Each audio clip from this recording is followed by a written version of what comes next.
तुम्हारा मतलब ये है कि दुरैया ने चोरी की है? मेरी बेटी पर इल्जाम लगा रही हो? इल्जाम लगाने वाली तो कोई बात ही नहीं की है मैंने।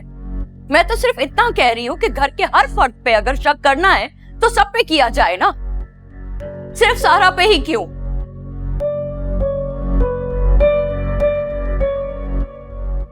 और मैंने सिर्फ दुरैया का नाम तो नहीं लिया ना, अपना नाम भी लिया है, आपका नाम भी लिया है। आपको सिर्फ दुरैया का नाम लेने पे एतराज क्यों है? क्या हो रहा है यहाँ? कुछ नहीं हो रहा, जाओ बेटा। क्यों क्यों क्यों कुछ नहीं हो रहा? अब बताओ ना। अब लगाओ मेरी बेटी पर इल्जाम कि उसने घर से पैसे चोरी किए हैं। अब कैसे कुछ नहीं हो रहा?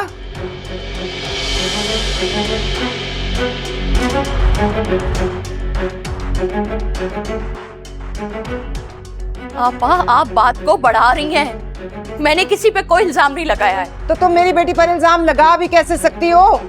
अरे तुम सारा को बचाने के लिए अपनी बहू पर इल्जाम लगा रही हो।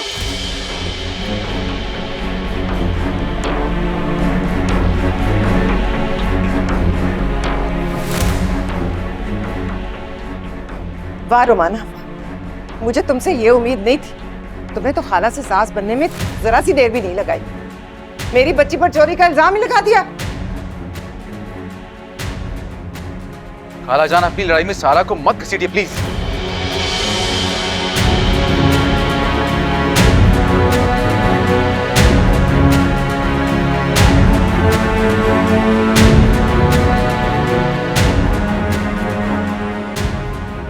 जितना मैं जानता हूं उसे, वो ऐसी हरकत कभी भी नहीं करेगी।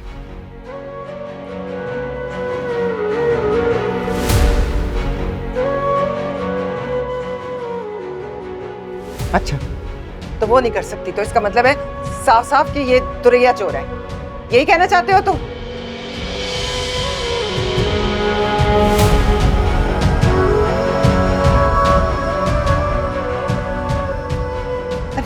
तुम लोग सारा पर यकीन कैसे कर सकते हो?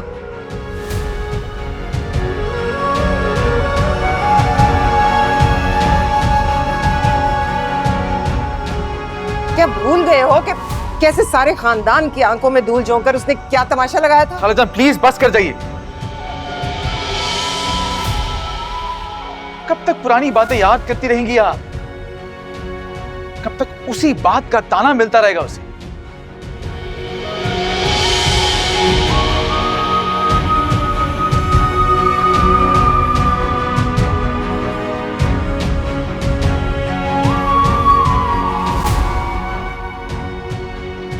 इसका आज तक किसी को यकीन नहीं हुआ कि सच भी थी या कोई धोखा या झूठ।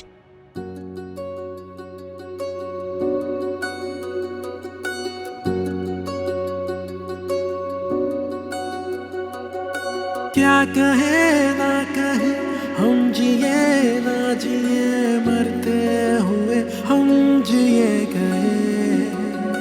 इस तरह चुप लगे हमने माने वही जो फैसले कर दिए गए। प्यार का जो रंग था दिखाई वो दिया नहीं, जाने क्यों कहीं ये दिल लगा नहीं। हम पे जो गुजर गई किसी से कुछ कहा नहीं, क्या कसूर था ये कुछ पता नहीं। ये दर्द जो पर आया है क्यों अपने ही से आया है। ये दर्द जो पर आया है क्यों अपने ही से आया है। ये दर्द जो पर आया है क्यों अपने ही से आया है। ये दर्द जो पर आया है क्यों अपने ही से आया है।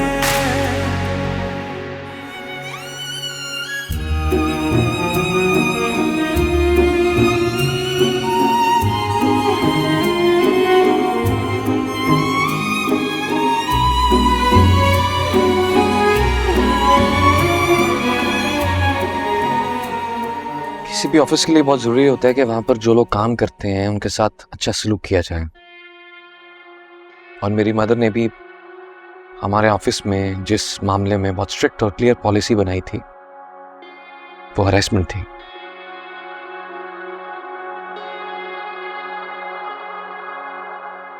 और मैं इस हवाले से आपसे बात करना चाहता हूँ।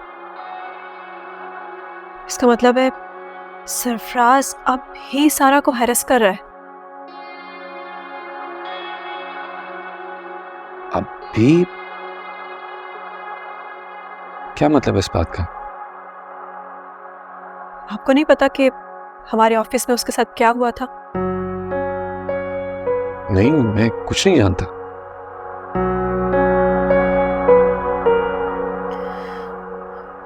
लंबी कहानी है।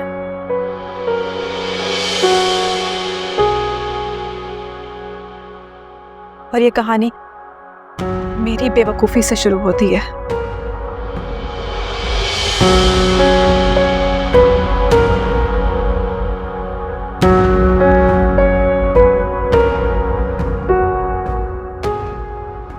लेकिन वो तो उससे मोहब्बत करती थी।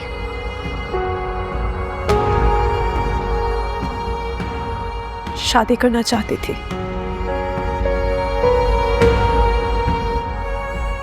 आपको पता है मिस्टर दानियाल, हमारे मुल्क में ना शादियों को, मोहब्बत को बहुत फैंटेसाइज कर दिया जाता है।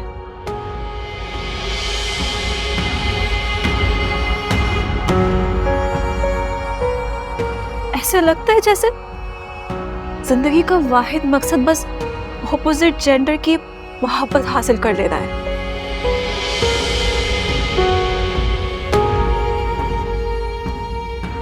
और हम जैसी लड़कियों के लिए सिर्फ लड़कों की थोड़ी सी तवज्जो और झूठी तारीफ ही काफी होती है।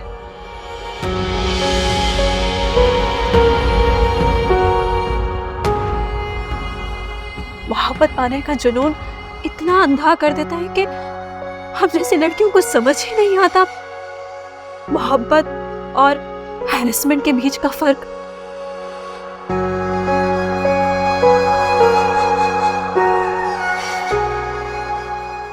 मेरे साथ भी यही हुआ।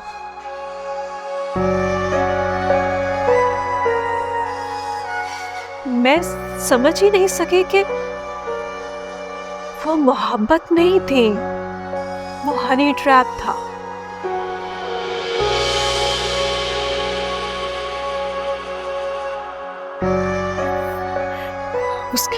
उसकी मोहब्बत पाने के लिए इतनी अंधी हो गई, मैं फंसती चली गई।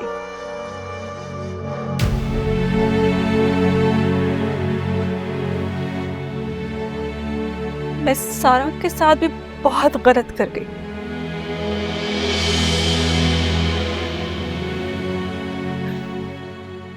बहुत ज्यादा गलत। क्या गलत किया सारा के साथ?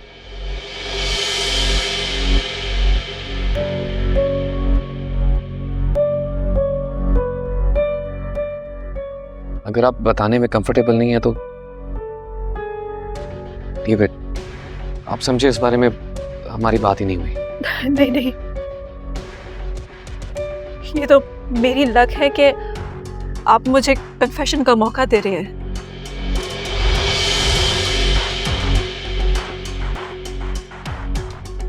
मैंने सारा से भी बात करने की कोशिश की थी, मगर उसने मुझसे मिलने से इनकार कर दिया।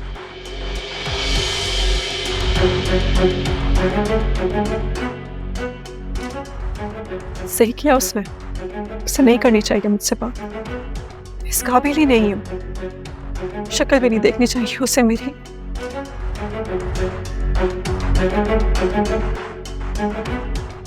उसकी पहली जॉब थी हमारे ऑफिस में।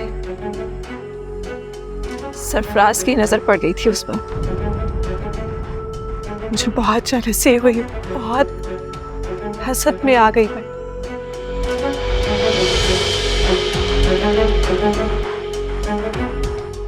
सरफराज पे बस नहीं चला मेरा तो इस लड़की के पीछे पड़ गई।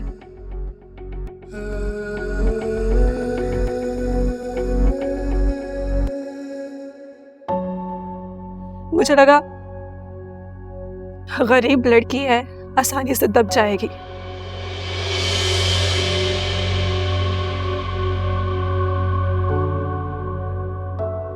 छोटे घर की बहुत बड़ी लड़की। उसका बाप कपड़े सीता था, उस लड़की को अपना दुपट्टा संभालना आता था।